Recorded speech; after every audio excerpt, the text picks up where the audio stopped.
అండి అందరికీ జై భవానీ. ఈరోజు నేను డ్యూటీకి వెళ్ళే దారిలో ఇక్కడ ఒక అమ్మవారిని పెట్టారండి. ఎంత మంచిగా పెట్టారంటే చూడండి, ఇక్కడే గండు దీపం పెట్టి అన్ని పెట్టి వీళ్ళు ఒక చిన్న అంటే అమ్మవార్లని విగ్రహాలు తయారు చేసేవాళ్ళు. ఇక్కడ మేము వెహికల్ ఆపుకొని నిలబడగానే నాకు ఈ అమ్మవారు దర్శించింది.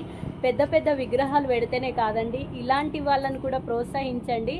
వీళ్ళు చాలా ఆనందంగా ఉన్నారు. ఈ అమ్మవారిని మీరు చూస్తున్నారు, ఇక్కడ లోపలుందో చూడండి, మీకు అంతా చూపిస్తాను నేను.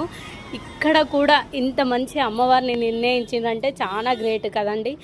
పెద్ద పెద్ద విగ్రహాలనే కాదు, మనం ఇలాంటి వాటిని కూడా పూజించాలని కోరుకుంటూ అందరికీ జై భవానీ.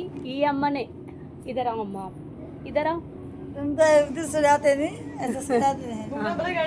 ఇద్దరు గుమ్మో, ఇదిగోండి ఈ అమ్మనే, ఇద్దరు గుమ్మో అమ్మ, ఇద్దరు దగ్గర చూడండి. ఈ అమ్మనే ఇక్కడ పూజ చేసిందట. ఒక్క పొద్దు ఉంటుంది 9 రోజులు. 9 दिन ये ऐसे ही चलता है क्या दिया? आप उपास है क्या? अच्छा ठीक है. జై భవానీ. అందరికీ జై భవానీ అండి. అందరూ అమ్మని దర్శించుకోండి. పెద్ద పెద్ద విగ్రహాలు పెడితేనే కాదు, ఇలాంటి వాళ్ళని కూడా, ఇలాంటి వాళ్ళ దగ్గరే నిజమైన అమ్మవారు ఉంటుందండి. Thank you. అందరికీ జై భవానీ.